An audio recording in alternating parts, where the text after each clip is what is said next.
The Enchanting Tale of Saya and the Snake Man. A Gugu, a distant African village nestled between rolling green hills and vast savanna, lived a girl whose beauty was the stuff of legend. Her name was Saya. From the moment she was born, her parents knew she was special. Her dark, radiant skin glistened like the richest ebony under the sunlight, and her large, soulful brown eyes captivated all who gazed upon them. Saya's beauty was more than physical. It was as if her spirit has been kissed by the divine. Her laughter was like a melody, and her kindness endeared her to every villager. Men came from far and wide, bearing gifts and proclamation of love, hoping to win her hearts.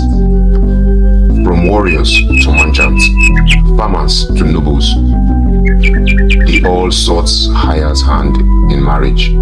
But Saya, wise beyond her years, knew her heart could not be bought.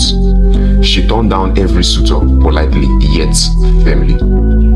Her mother often teased her, saying, "One day, Saya, your heart will find its match. Until then, let the star guide you." Among the many suitors was a man named Razik. He was persistent to fault, making 10 elaborate attempts to win Saya over. He bought her gold, rare spices, and even promised to build her a palace. But Saya's heart remained unmoved. Razik's obsession consumed him, and when Saya refused him for the final time, his heartbreak turned him to despair. In a fit of rage and sorrow, Razik cursed her. "If I cannot have you, no one will. Mark my words, Saya, your heart shall bring you pain." That same night, Razik ended his life, and his spirit, twisted by bitterness, wandered the earth. Years passed, and Saya's beauty grew even more radiant. One sunny morning, as she walked to the village stream to fetch water, she noticed a man standing at the edge of the clearing. His name was Boyu. He was tall, with a striking dark complexion that shines under the sunlight, and eyes as deep and mysterious as the midnight sky. Unlike the other men who had approached her, Boyu eschewed a quiet confidence. He did not boast of his riches or make grand promises. He simply introduced himself with a warm smile. Saya felt a strange pull towards him.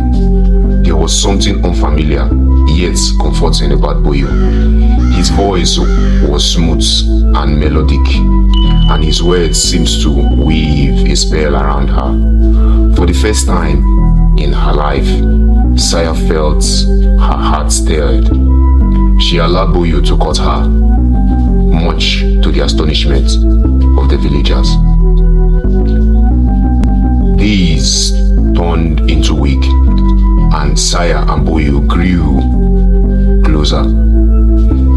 They spent hours walking through the village, sharing stories and laughing under the shade of ancient baobab trees.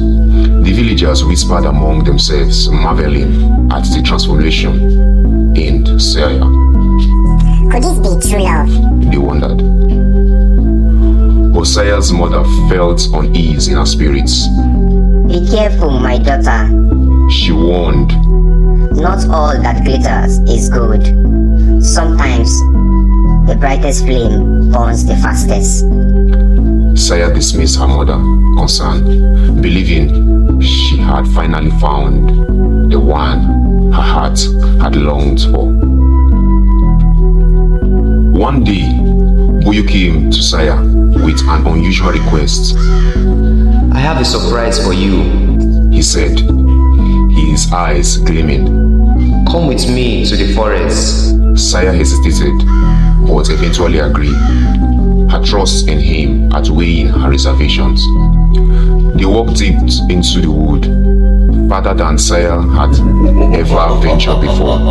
The air grew cooler, and the towering trees cast long shadows across the forest floor. Buyu led her to a secluded clearing and asked her to turn around and close her eyes.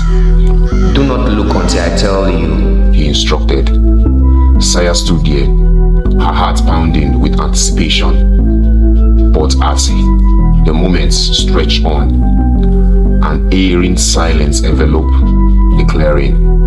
The bird had stopped chirping, and the rustles of leaves had ceased. A chill ran down Saya's spine. She turned back to face Buyu, and what she saw froze her blood.